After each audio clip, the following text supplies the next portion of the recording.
You said that the Democrats wanted the shooting of Let's talk Trump to about happen. people like you. Where's your evidence let's talk of about that? people like you. But where's your that evidence of those demonize claims? people like me, and we have to put up with the most unreal amount of bullshit because of little liars like you. You're the cause of everything wrong where's in your America. evidence of those claims? No, you're done. You're done. Well, MAGA Republican Congresswoman Marjorie Taylor Greene just went viral yet again for yet another major public meltdown, this time at a British reporter who was asking perfectly reasonable questions at the Republican National Convention, which in turn triggered Marge to blame this reporter and the media in general for the assassination attempt on Donald Trump. But before we unpack all that, if you end up liking this video and you want to support the channel, please be sure to hit the like, subscribe, and alert bells before you go. All right, friends, I just have one clip to show you today, but it's relatively long, like 2.5 minutes. Marjorie Taylor Greene is just unraveling, okay? And unlike a lot of other people who are covered in the media, Marjorie Taylor Greene is really important to talk about because she's not some sort of Twitter rando. She's not just some random person on the street. She is a sitting member of Congress. This woman wields state power. She was elected to high office. She is very close to Donald Trump, who may very well be the 47th president of the United States, which would almost certainly increase her clout and influence. She's the future of the Republican Party, especially if Trump wins another election. And so I want to play this clip in which Marjorie Taylor Greene appears at the Republican National Convention. A British journalist asks her reasonable questions about JD Vance, the Ohio Republican senator who's just been selected to be Trump's vice presidential running mate, and it quickly unravels from there. What do you think of his choice of JD Vance as vice president? Very excited. I was the first member of Congress to endorse JD Vance when he was running for Senate, and I vetted him pretty closely, of course, because I'm one of those strong President Trump supporters. This is a man who compared him to Hitler, though. Isn't that concerning? Let me finish. I vetted him on his statements, his articles he'd written. And of course, you know, JD's an American. He can change his mind. And what changed his mind is he watched President Trump in his first presidency. And it was the policies and the decisions President Trump made in his first 4 years that changed his mind. And so before we go on, did you just see the shift in tone, the shift in her face? She was smiling before. Oh, I'm very excited for JD Vance. I vetted him because I'm one of Trump's strongest soldiers. And then as soon as the reporter asks a reasonable question, which doesn't even have to be from the position of like the liberal press, this could be another Trump loyalist for all you know saying, but why would our guy, President Trump, why should we trust him with a vice presidential running mate who has insulted him in the past? But the very notion of a question which talks about an insult towards Trump that JD Vance had for Trump, the smile melts from her face. Her tone becomes icy. She's furious. She's barely keeping it together. And again, it gets worse from here. You know, I really respect that. And I think Americans have the right to change their mind, especially based on someone's actions, not their words. And so when people are judging JD Vance, I think they can also look to see that we can watch his actions. And as a senator, I'm really proud of him. I'm proud of the legislation that he's voted on. I'm proud of the work that he's done on the committees he serves on. And I'm really excited President Trump picked him. So Vance, he said that the UK could be the first Islamist country with nuclear weapons under the new Labour government. Doesn't that paint a sour picture for relations with the UK? Well, let's talk about the words of the Democrats and Joe Biden that have also labeled President Trump as a fascist, labeled all of us as Nazis and Hitler, completely lied, demonizing him so much so that a young man, a 20-year-old, which is hard to imagine, actually climbed onto a roof and tried to murder President Trump. You said that the Democrats wanted the shooting of Trump to happen. Let's talk about people like you. Where's your evidence of that? Let's talk about people like you. But where's your that evidence of those demonize claims? People like me, President Trump. You know, I have some of the most highest amount of death threats because of people like you. So again, note the insult. She's like, as Americans, we can change our minds, because the person to whom she's speaking from the accent sounds presumably British. She's asking questions about the UK. Again, perfectly reasonable questions. If this person is representing the reporting of the United Kingdom, like, hey, if you win and this guy has said some terrible things about the newly installed Labour government of the United Kingdom, or is the very special relationship, which is the relationship that's described between America and the United Kingdom, is that in any jeopardy? And again, she can't handle a fraction of it.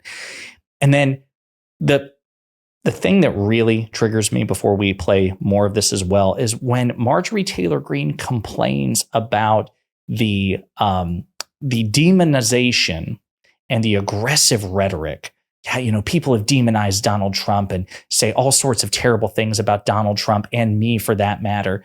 And it's so interesting because, as I showed in a previous video, Marjorie Taylor Greene has said some pretty unhinged things about the Democratic Party. For example, this was recently, and this was in the aftermath of the assassination attempt on Donald Trump. She says, "We're in a battle between good and evil. The Democrats are the party of pedophiles, murdering the innocent unborn, violence, and bloody, meaningless, endless wars. They want to lock up their political opponents and terrorize Americans who would tell the truth about it. The Democrat Party is flat out evil, and today they tried to murder Donald Trump," setting aside the fact that based on what we know from about the potential assassin, the would-be assassin, is that he was a registered Republican whom his friends describe as conservative. But Marge has never been one to let the facts get in the way of a good story. But again, think about this pearl clutching. How dare you refer to Donald Trump, who is a fascist, as a fascist? How dare you refer to the Republican Party, which is an authoritarian cult of personality, as an authoritarian cult of personality? But meanwhile, Marge feels that she's entitled to say whatever she wants, whenever she wants, about the Democratic Party. Again, we'll continue. Because you choose to only take certain words from people, and then that's what you want to report. Shame on you. Shame on you. But because where's your evidence? No. You're the problem. And where's this woman from? The Times. You're London. from the Times? Okay, you're ridiculous. And you're the problem in our country. You lie about people like me. This is the first time you've ever talked to me. I want you to know, I'm a regular person like you. I'm also a mom. I have 3 kids. And we have to put up with the most unreal amount of bullshit because of little liars like you that take your job and turn it into political activism. Your job is the press. You should report the news, not lie about it. You don't get to ask any more questions. I'm done with you. Because you're the cause. You're One the more cause thing. You of call our the country. Democrats a No. party You're of the cause of pedophiles. our Do you have any country being response to divided. that? You're the cause of our country being divided. You're the cause of President Trump almost being assassinated. You're the cause of everything wrong where's in your America. evidence for those claims? No. You're done. You're done. Yeah, go back. Thank Go back. you. Is JD Vance going to be the candidate? So, yeah, that's Marjorie Taylor Greene. Again, the snowflakery of the Republican Party is staggering. It's Marjorie Taylor Greene. She loves CrossFit. She's so tough, except actually she's a total wimp when it comes to perfectly fair questions from members of the press. She can't handle it. Now, obviously, you're aware of the hypocrisy. You're aware that all of her claims lack evidence whatsoever. But again, she's a cultist who's currently unraveling. She's just a particularly dangerous cultist who, again, wields state power.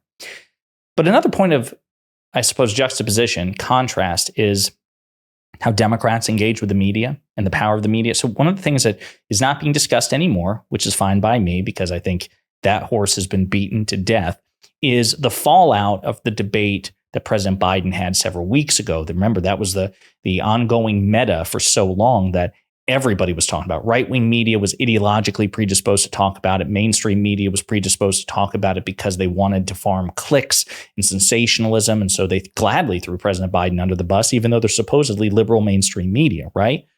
But what's interesting is there's actually been some research done, which indicates that the media's coverage of the debate did more damage to Biden politically and in the polls than the debate itself. Cornell Belcher, one of the most prominent and respected pollsters in Democratic circles, pointed this out. He says, as discussed on MSNBC in many ways, more damage has been done to Biden by the meltdown post-debate than was done by his performance in the actual debate. We need to spend more of our time attacking the GOP. Another week of the circular firing squad, and we're all doomed. And so he has a breakdown of this. A majority of black voters who watched the debate and said they were more likely to support Biden. Most of the damage was done post-debate and the spin heard by those who didn't watch the debate but heard things that made them less likely to support Biden. A Northeastern University study talked about this as well. Biden's poor debate performance had almost no impact on voter preference, new report says. Minor changes in voter preference after the debate don't mean the course of the presidential race has shifted, Northeastern expert says. And so they talk about this, that the actual debate performance itself didn't have much of an impact. It's the coverage of it. Veteran journalists have been talking about this as well. Now you compare all of that negative coverage about President Biden.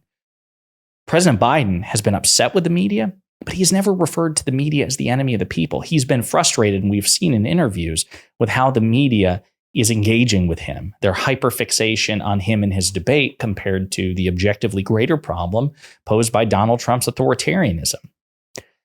But despite that frustration, the president has never referred to the press as the enemy of the people. He's never threatened to sue or even signaled that he would sue or investigate or prosecute or politically punish MSNBC, CNN, Reuters, the Associated Press, even Fox News, even Newsmax, even OAN. Meanwhile, in contrast, Donald Trump has repeatedly threatened to prosecute and to politically scrutinize critical media that he doesn't like for criticizing him in the first place. He has repeatedly, all throughout last year, said that if he wins the election again, he's going to direct the executive branch to investigate, prosecute, and politically damage, using the powers, the awesome powers of the presidency, MSNBC, which he calls MSNDC, because MSNBC criticizes him. Imagine the consequences. Imagine the reaction if President Biden and the Democrats reacted to the press the way Donald Trump does, the way Marjorie Taylor Greene does. The contrast, folks, is staggering. The asymmetry is undeniable. And that's another reason why, as you prepare to consider how you vote or prepare to vote as the election draws nearer, that should help inform your decision. Which of the two parties truly has a meltdown in the event that they are scrutinized by the press? Democrats may not like it. Democrats may complain about it. And we have every right to complain. So do Republicans, by the way. It's okay to complain about the press. It's okay to criticize the press. But to demonize the press, to vilify the press, to refer to the press as the enemy of the people, to do what Marjorie Taylor Greene just did to this British reporter who was asking perfectly reasonable questions, that's not something that our side of the aisle does. That is the exclusive province of the Republican Party. Let me know what you think in the comments.